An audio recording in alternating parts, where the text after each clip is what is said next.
በስመ አብ ወወልድ ወመንፈስ ቅዱስ አሐዱ አምላክ አሜን። የተወደዳችሁ የልዑል እግዚአብሔር ቤተሰቦች የእናታችን የቅድስት ድንግል ማርያም የአስራት በኩራት ልጆች ፍጹም እስከ ሞት ድረስ በወደደንና ባከበረን በኢየሱስ ክርስቶስ ስም ሰላም እላችኋለሁ። እንደምን ሰነበታችሁ? አሜን። በክብረ ኃይል በባህሪው የከበረ እቀደስ ኃይል በባህሪ ቅዱስ የአባቶቻችን አምላክ የድንግል ማርያም ልጅ ኢየሱስ ክርስቶስ ስሙ ዛሬም እስከ ዘላለም የተመሰገነ ይሁን። እንዲሁም እንደተሰጣት ጸጋና ክብር ሰማይና ምድርን ሰውና መላእክትን ያስታረቀች እመ አምላክ እመ ብርሃን ስሟ ከፍ ከፍ ያለ ይሁን። እግዚአብሔር እንደወደደና እግዚአብሔር እንደፈቀደ በዚህ ትምህርታችን በዓታ ማርያም ለምን ትከበራለች የሚለውን እንመለከታለን። በዓታ ማርያም የምትከበርበት ምክንያት በዚህ ቀን እናታችን ቅድስት ድንግል ማርያም ራሷን የጌታ ቤተ መቅደስ በማድረግ የብሉይዋ ቤተ መቅደስ ክርስቶስ በደሙ በዋጃት ቤተ ክርስቲያን ልትተካ መቃረቡን ወይም መድረሱን ለማብሰር ወደ ቤተ መቅደስ የገባችበት ዕለት ነው። ታሪኩን ከመሰረቱ አጠር አድርገን ስንመለከት የእናታችን የቅድስት ድንግል ማርያም አባቷ ከነገደ ይሁዳ የሆነ ቅዱስ ኢያቄም ይባላል። እናቷ ደግሞ ከነገደ ሌዊ የምትሆን ቅድስት ሐና ትባላለች። ሁለቱ በትዳር ተጣምረው በሕጉ ጸንተው ሥርዓቱን ጠብቀው የሚኖሩ የእግዚአብሔር ሰዎች እንደነበሩ መጽሐፍ ያስረዳናል። ይሁን እንጂ ልጅ አልነበራቸውም። በዚህ ደግሞ ብዙ ሰዎች ልጅ እንደሌላቸው ስለሚያውቁ ልጅ የላችሁም በማለት ይንቋቸው ነበር፣ ይሰድቧቸው ነበር፣ ዝቅ ዝቅ ያደርጓቸው ነበር። ምክንያቱም እነሱ በነበሩበት ዘመን ልጅ የሌለው ህጡአ በረከት ወይም ከጸጋ እግዚአብሔር የራቀ በረከት የተነሳው ነው ብለው ሰዎች የሚያምኑበት ዘመን ስለነበር በዚህ ምክንያት ይንቋቸው ነበር። ከዚህ ነቀፋ ለመዳን ከዚህ ነቀፋ ለማምለጥ ኢያቄምና ሐና ልጅ እንዲሰጣቸው ያለማቋረጥ ወደ እግዚአብሔር እያዘኑ እየጸለዩ ይኖሩ ነበር። እንዲህ እያሉ ዘመናቸው አለፈ፣ ዕድሜያቸውም ገፋ፣ ሁለቱም አረጁ። ምንም እንኳ ዕድሜያቸው ቢገፋም ዝቅ ያሉትን ከፍ የሚያደርግ ተስፋ ላጡ ተስፋን የሚቀጥል የአብርሃምና የሳራ አምላክ የእኛ የሁላችን አምላክ ነውና እነርሱ ግን ተስፋ አልቆረጡም። በእግዚአብሔር ተስፋ አልቆረጡም ነበር። እግዚአብሔር ሆይ ለስማችን መጠሪያ የሚሆን ልጅን ስጠን ይሉ ነበር፣ ይማጸኑ ነበር፣ ዘወትር ይጸልዩ ነበር። ወንድ ልጅ ብትሰጠን ሞፈር ቀንበር ተሸክሞ ወጥቶ ወርዶ አርሶ ቆፍሮ ይጥረን አንልም። ተምሮ ዲያቆን ሆኖ ካህን ሆኖ እንዲያገለግል ለቤተ ክርስቲያን እንሰጣለን እንጂ እያሉ ይሳሉ ነበር። ሴትም ብትሆን ውሃ ቀርታ እንጨት ለቅማ ወፍጮ ፈይታ ትጥረን አንልም። መጋረጃ ፈትላ ማይ ቀርታ ግብር ለቅማ መሶበ ወርቅ ሰፍታ አንተ እንድታገለግል እናደርጋለን። ለስማችን መጠሪያ የሚሆን እባክህ ዘርን ስጠን፣ ልጅ ስጠን እያሉ ያለማቋረጥ ጸልዩ ነበር፣ ተስፋ ሳይቆርጡ። አስተውሉ የእግዚአብሔር ልጆች፣ የፈለግነውን ካላገኘን ብለው ከጾም ከጸሎት ከልመና አንድም ቀን ወደ ኋላ ቸል አላሉም፣ ተስፋ አልቆረጡም። ለብዙዎቻችን ትምህርት ይሆናሉ። ምናልባት በዘመናችን ልጅ ያጣ ቢኖር፣ ጤና ያጣ ቢኖር፣ ስራ ያጣ ቢኖር፣ ትዳር ያጣ ቢኖር ተስፋ ሳይቆርጥ እንደ ቅዱስ ኢያቄምና እንደ ቅድስት ሐና መጽናት ያስፈልጋል። ቅዱስ ኢያቄምና ቅድስት ሐና መበርታትን ያስተምሩናል። መበርታት ያስፈልጋል። የእግዚአብሔር ልጆች እነርሱ የሰዎችን ትችት ወደኋላ በመተው የእግዚአብሔርን ቸርነት በማሰብ ጸኑ፣ በረቱ። እንደነሱ መሆን ያስፈልጋል። ምክንያቱም አምላካችን እግዚአብሔር የለመኑትን የማይነሳ የነገሩትን የማይረሳ እውነተኛ አምላክ ነውና ጠነውን ነገር ለማግኘት በጠጋ በተስፋ መጠበቅ ያስፈልጋል። የእግዚአብሔር ልጆች ቅዱስ ኢያቄምና ቅድስት ሐናን እንደጎበኛቸው ድንቅ ነገር እንዳደረገላቸው መጽሐፍ ይነግረናል፣ መጽሐፍ ያስረዳናል፣ በጆሮአችን ሰምተናል፣ አባቶቻችን አስተምረውናል።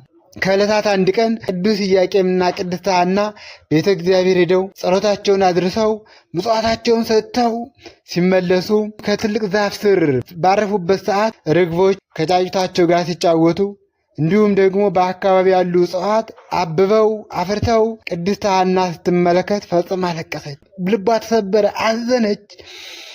እንስሳትና አራዊትን እጽዋትን ሳይቀር በተፈጥሯቸው እንዲያፈሩ የምታደርግ የምትባርክ የአባቶች አምላክ ምነው እኔ ልጅህን ድንጋይ አድርገህ ፈጠረኝ ብላ አዘነች፣ ምርር ብላ አለቀሰች። ይህን የተመለከተው ባለቤቷ ቅዱስ ኢያቄም፣ ይህን ያየው ቅዱስ ኢያቄም ወደ ቤት ከተመለሱ በኋላ ወደ ተራራ ሄደ። ወደ ተራራው ወጣ። ወጥቶ በዛ በተራራው ሱባኤ ገባ። ሱባኤ ያዘ። ለ40 ቀናትም ሲጸልይና ሲማጸን ሰነበተ።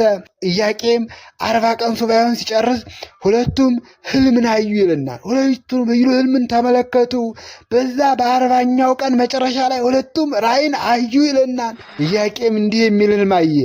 ነጭ ርግብ ሰማያትን እንደ መጋረጃ ገልጣ ሰንጥቃ ወርዳ በሐና ቀኝ ጆሮ ገብታ በማኅፀኗ ስትደርስ ቅድስት ሐና ደግሞ የኢያቄም በትር አብባ አፍርታ ጣፋጭ ፍሬ ሁና ሰው ሁሉ ሲመገበው አየች ይችላል። ሰው ሁሉ ሲመገብ ተመለከተች። ከዚህ በኋላ ቅዱስ ኢያቄም ከሱባኤው እንደተመለሰ ያዩትን ሁለቱም ተጨዋውተው ፈቃደ እግዚአብሔር ይሁን በማለት አሁንም ለ7 ቀን ሁለቱም ሱባኤያቸው እውን እንዲሆንላቸው፣ ሱባኤያቸው መልካም ነገር እንዲያመጣላቸው፣ ራእያቸው እውን እንዲሆንላቸው ሁለቱም ለ7 ቀን ሱባኤ ያዙ። ለ7 ቀናትም በጋራ እግዚአብሔርን ከጠየቁ በኋላ በ7ኛው ቀን የመላእክት አለቃ ቅዱስ ገብርኤል ክንፉን እያማታ ከሰማይ ወረደ ይለናል። ከሰማይ ወረደ ወደ እነርሱ መጣ። ከዚያም እንዲህ አላቸው ይለናል። ዓለም የሚድንባት የፍጥረታት ሁሉ መመኪያ የሆነች ልጅ ትወልዳላችሁ አላቸውና ከእነርሱ ተሰወረ ይለናል። እነርሱም ይህን ሲሰሙ ሁለቱም ደስ አላቸው። ደስ ብሏቸው እግዚአብሔርን አመሰገኑ። እንደ ስርዓቱም ከዛ በኋላ ሱባኤያቸውን ከጨረሱ በኋላ አብረው አደሩ ይለናል። እመብርሃን ወላዲተ አምላክ ነሐሴ 7 ቀን ተጸነሰች። ሊቁ አባ ሕርያቆስ በዚህ በቅዳሴ ማርያም ላይ ይህን ሲገልጸው ኦ ድንግል አኮ በፍትወተ ደነስ ዘተጸነስኪ አላ በሩካቤ ዘበሕግ እምሐና ወኢያቄም ተወለድኪ። ድንግል ሆይ ኃጢአት ባለበት ሥጋዊ ፍትወት የተጸነስሽ አይደለም፣ በሕግ በሆነ ሩካቤ ከሐናና ከኢያቄም ተወለድሽ በማለት በዚህ በቅዳሴው ላይ ይገልጻል። ምክንያቱም በጾም በጸሎት በሱባኤ የተወለደች ስለሆነ ነው። በተጨማሪም ታላቁ ነቢይ ይህን ሲገልጸው ኢያቄም ወሐና ወለዱ ለነ ሰማየ ሰማዮሙኒ አትረቀለነ ፀሐየ። ኢያቄምና ሐና ሰማዩን ወለዱልን፣ ሰማያቸው ደግሞ ፀሐይን አወጣችልን እያለ ይመሰክራል። ብዙ ቅዱሳን ሐዋርያትን፣ ሰማዕታትን፣ ጻድቃንን ወልደው ከፍ ከፍ ብለዋል፣ ተመስግነዋል። ኢያቄምና ሐና ግን የሰማይና የምድር ንግሥት የክርስቶስ እናት እመቤታችን ድንግል ማርያምን ወልደዋል። ኢያቄምና ሐና ለኢየሱስ ክርስቶስ የሥጋዊ አያቶች ተብለዋል። ስለዚህ ክብር ይገባቸዋል ማለት ነው። ኢያቄምና ሐና ጸሎታቸው ደርሶ ልመናቸው ተሰምቶ እግዚአብሔር ንጽሕናቸውን ደግነታቸውን አይቶ ድንግል ማርያም ሰጥቷቸዋል። እመቤታችን ቅድስት ድንግል ማርያም ነሐሴ 7 ቀን ተጸንሳ ግንቦት 1 ቀን ተወልዳለች ማለት ነው። ከአዳም ስህተት በኋላ ያለ ጥንተ አብሶ የተወለደች እመቤታችን ድንግል ማርያም መሆኗን ሊቃውንት ይነግሩናል፣ መጻሕፍት ያስረዱናል። ስለዚህ ለጨለማው ዓለም የብርሃን መቅረዙና ታበራ ዘንድ ትንቢቱና ምሳሌ ይፈጸም ዘንድ እመቤታችን ቅድስት ድንግል ማርያም በሊባኖስ ተራራ ግንቦት 1 ቀን ተወልዳልናለች ማለት ነው። አባትና እናቷም እመብርሃንን እመአምላክን ከወለዱ በኋላ ለ3 ዓመት ደስ ብሏቸው የተራቡትን ሲያበሉ፣ የተጠሙትን ሲያጠጡ፣ የታረዙትን ሲያለብሱ እግዚአብሔርን እያመሰገኑ ኑረዋን። ቅድስት ሐናም ድንግል ማርያምን ከእቅፏ ሳታወርዳት እንዲሁም ደግሞ ቅዱሳን መላእክት ዘወትር እያጫወቷት እንደነበር ታሪክ ይነግረናል። ድንግል ማርያም 3 ዓመት ሲሆናት የስዕለት ልጅ ናትና በስዕለት የተወለደች በስዕለት የተገኘች ቅዱስ ኢያቄምና ቅድስት ሐና ለዘራችን መጠሪያ የሚሆን ልጅ ስጠን፣ ሴትም ብትሰጠን ወንድም ብትሰጠን ወደ ቤት አምጥተን ለስዕለት እናስገባለን የሚል ስዕለት ነበራቸውና ስዕለታቸውን ሊያስገቡ እንደ ስርዓቱ የሚዘጋጀውን መባ ይዘው ከእናታችን ከቅድስት ድንግል ማርያም ጋር ወደ ቤተ መቅደስ ሄዱ። ወደ ቤተ መቅደስ ሲሄዱ አገልጋዮቹም ሁሉ ሊቀበሏቸው ወጡ ይለናል። ሊቀ ካህናቱ ዘካርያስም ደወልን ደወለ። ሕዝቡም ተሰበሰቡ። ሕዝቡ ከተሰበሰቡ በኋላ ካህናቱ ከወጡ በኋላ በዛ የምግቧ ነገር እንዴት ይሆናል እያለ ካህኑ ዘካርያስ ሲጨነቅ፣ ካህኑ ዘካርያስ ሲያስብ ኢያቄምና ሐና ከድንግል ማርያም ጋር በዛ በሕዝቡ ፊት ቁመው ሳሉ የእግዚአብሔር መልአኩ ቅዱስ ፋኑኤል ከሰማይ ወርዶ ረቦ ታየ ይልናል። ከዚህ በኋላ ካህኑ ዘካርያስ ለእርሱ ሊያቀብለው ለእርሱ ሊመግበው መስሎት ህብስቱና ጽዋውን ለመቀበል ቀረበ ይለናል። መልአኩ ግን ከእርሱ ራቀ፣ ወደ ላይ ከፍ አለ ይለናል። ሌሎችም ካህናት እንደዚሁ በየደረጃቸው ቀረቡ። መልአኩም አሁንም ከእነርሱ ራቀ፣ ወደ ላይ ከፍ አለ። ምናልባት ለእነዚህ እንግዶች የወረደ በረከት ይሆናል ተባለና ቅዱስ ኢያቄምና ቅድስት ሐና ወደፊት ይምጡ ተባለ። አሁንም መልአኩ ከእነሱ ራቀ፣ ከፍ አለባቸው። ካህኑ ዘካርያስም ቅድስት ሐናን እግዚአብሔር የሚያደርገውን የሚያውቅ የለምና ልጅቷን ተሻት ወደዚህ ነው ያላት። ቅድስት ሐናም ካህኑ ዘካርያስ እንደነገራት ትታት ወደፊት ሄደች። በዚያ ጊዜ ቅድስት ድንግል ማርያም ገና በ3 ዓመቷ ድክ ድክ እያለች እናቷን ስትከተል የእግዚአብሔር መልአኩ ፋኑኤል ወደ እርሷ ቀርቦ ወደ እርሷ ተጠግቶ አንድ ክንፉን አንጥፎ አንድ ክንፉን ጋርዶ ህብስት ሰማያዊ ጽዋ ሰማያዊ መግቧት አረገ ይለናል። ሊቀ ካህናቱም ህዝቡም ይህን ሲመለከቱ ደስ አላቸው።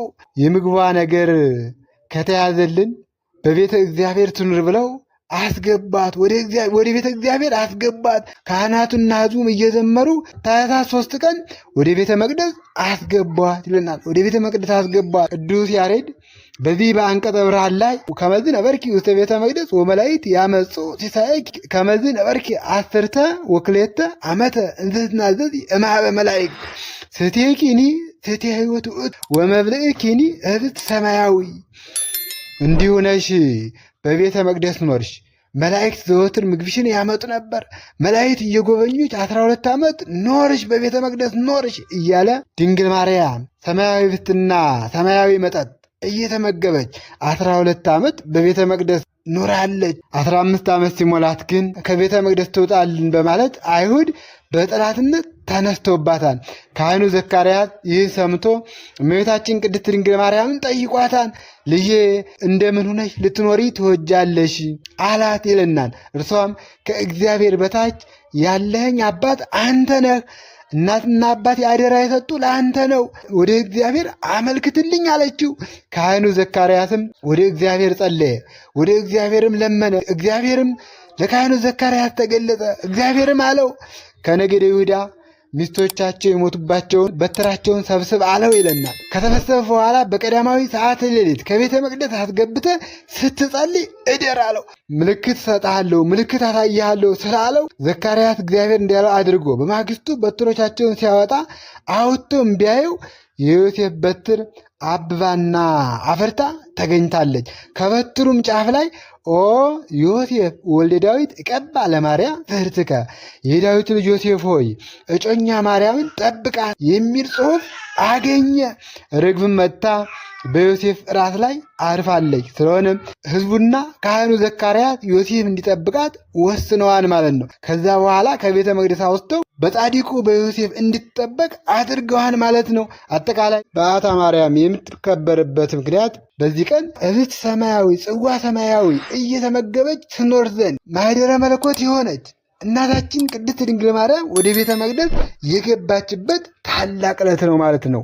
ስለ ቃሉ የአምላካችን የልዑል እግዚአብሔር ስሙ ዛሬም እስከ ዘላለም የተመሰገነ ይሁን። ይቆየን።